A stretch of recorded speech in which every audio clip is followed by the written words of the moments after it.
ఈరోజు నేను బచ్చల కూర, బెండకాయలు, ఆనపకాయ, మామిడికాయ పులుసు పెడుతున్నానండి. ఆవ వేసి పులుసు. ఇవన్నీ మనం ఉడకపెట్టుకుందాం.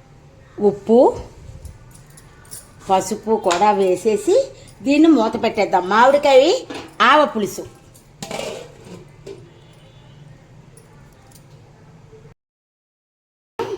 పచ్చిమిరపకాయలు, కరివేపాకు కూడా వేసేసుకుందాం.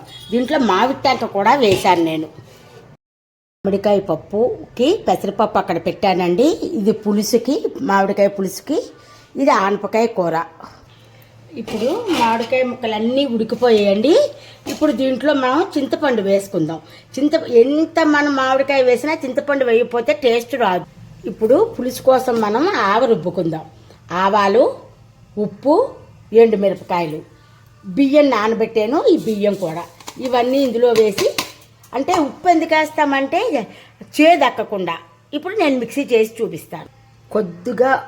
కొద్దిగా పులుపు విరగడానికి కొంచెం బెల్లం కానీ పంచదార కానీ వేస్తాం. ఇప్పుడు పులుసు ఉడికిందో లేదో చూద్దాం. పులుసు చక్కగా ఉడికిపోయిందండి. ఇప్పుడు మనం చూస్తున్నారా, ఆవ రుబ్బుకున్నాం కదా, ఈ ఆవ మనం దీంట్లో పెట్టేసుకుందాం. ఇది ఎక్కువసేపు ఉడకకూడదు. ఇంకా పులుసు ఆవ పెట్టేసాను కదండి, చేదొక్కుతుంది. అందుకని ఇంకా ఆపేసుకుందాం. ఇప్పుడు నేను పులుసు పోపు పెడుతున్నానండి. ఆవాలు, మినప్పప్పు, జీలకర్ర, మెంతులు, ఎండుమిరపకాయలు. ఇప్పుడు మనం పోపు పెట్టేసుకుందాం.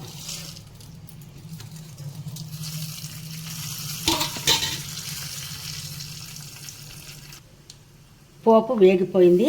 మనం ఇంగువ కూడా దీంట్లో మెయిన్ ఇంగువేనండి ఆవ పులుసులు.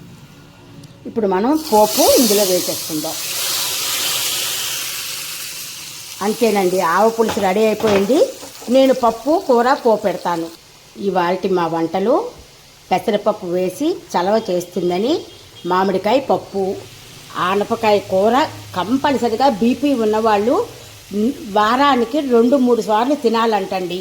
కంట్రోల్ చేస్తుందంట బీపీని. అలాగనే మామిడికాయ రోజులన్నాళ్ళు చేసుకునే మామిడికాయ పులుసు, ఆవ పెట్టి చేసిన పులుసు. ఇవ్వండి ఇవాళ మా వంటలు. ఫాలో చేయండి ప్లీజ్. యూట్యూబ్ చూసే వాళ్ళైతే యూట్యూబ్లో సబ్స్క్రైబ్ చేయండి.